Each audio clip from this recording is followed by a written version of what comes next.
Hello, I'm Andrew Warne for JLTV in San Diego at the final selection camp for the US Maccabee rugby team.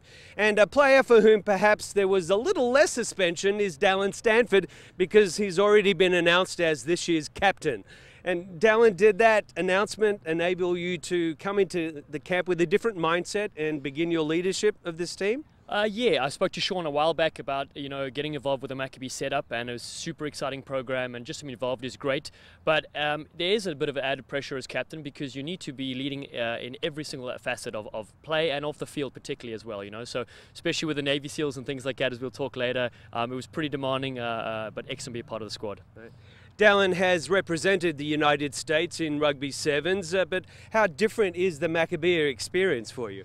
Way different. It's a real family setting, and as we know as rugby players, you come from different backgrounds all across the world, all across the globe, and all of a sudden you meet together and you share the same heritage, and that's really what's vital. So this team over the last 5 or 6 days has just come together very nicely. We've been put under pressure in certain situations, training things, and off the field the guys have really bonded nicely, and that translates very well to the field. Right. Coach Sean Lippman has put together what he likes to refer to as an elite performance squad. Has that made a difference in the focus? Yes, absolutely. Everything from having 2 managers manage everything to having skills coaches, backline coaches, forward coaches, rehab, recovery, all those things that we know in international rugby are there is now available here in the Maccabee setup, which is fantastic. The opportunity to train with the Navy SEALs is phenomenal. Utmost respect to what those guys do, and obviously they put us through the paces, and the guys stood up and responded well. Every single player was there till the end, which is phenomenal. How great was that experience as a bonding event and physically, because you guys suffered a little bit out there? Yeah, we did indeed. For those folks that don't know what it is, the Navy SEALs are an extraordinary group of people. They took us through about a 2.5-hour session, and mentally and physically demanding, carrying 200-pound logs between different groups of teams, running laps up and down the dunes till non-stop. One player threw up.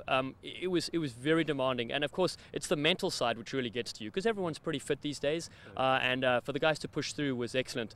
One comment they said, the SEALs, is every single person can give an extra 40%. They just don't know it. So that's phenomenal. That amount surprised me. I thought maybe 5 or 10, but 40%? Really? When you're that tired? Yeah, exactly. Now we're gonna use that at the games. Obviously we're gonna be super tired playing 7s and 15s, but that mental attitude's obviously gonna bring us through. I think that's gonna bring us the gold. Right.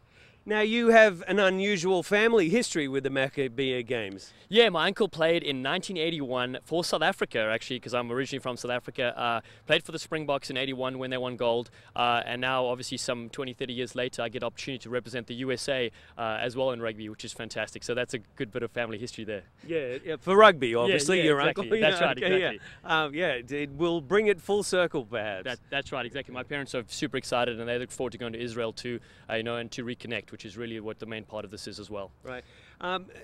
The Maccabee Games is held up as an intense cultural experience. How much are you looking forward to that aspect? Hugely through that. Israel Connect for the week before, from what I've spoken to every single past player, and they said it's way more than just a rugby tour. You're really connecting with your roots, and I think that's what's really important. That's what bonds the team as well.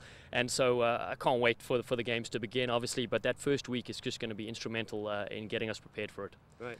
And so over the past 4 days, a pretty intensive, time-consuming camp, what's the experience been like putting together this squad for Israel? Very exciting, very exciting. We've seen players come in that originally were perhaps on the fringes, and they've played their way into the squad, and that's what you want. Some of the leading players have also stepped up and shown what they've got, so everybody's given 140%, because we have that extra 40 now that the SEALs told us about.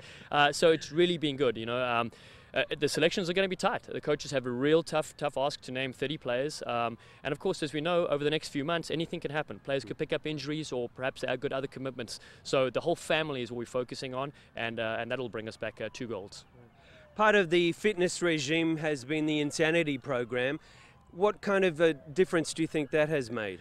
The players that went through the full 60-day Insanity program, it's remarkable, absolutely remarkable to see their fitness and strength. Strength is very important, as you know. Hitting those rucks, the tackles, you take a beating on your body. If you're a small player like myself, you really need that. I mean, we have the fitness and the side steps, but it's the speed. And the speed here and there, but you need the strength. And so that Insanity is highly recommended. The explosiveness that comes from it is superb. I believe they have something new coming out called Insanity Asylum. I won't say I Even crazier. Yeah, I won't say I look forward to it, but it's out there, and I know we'll probably be starting that soon.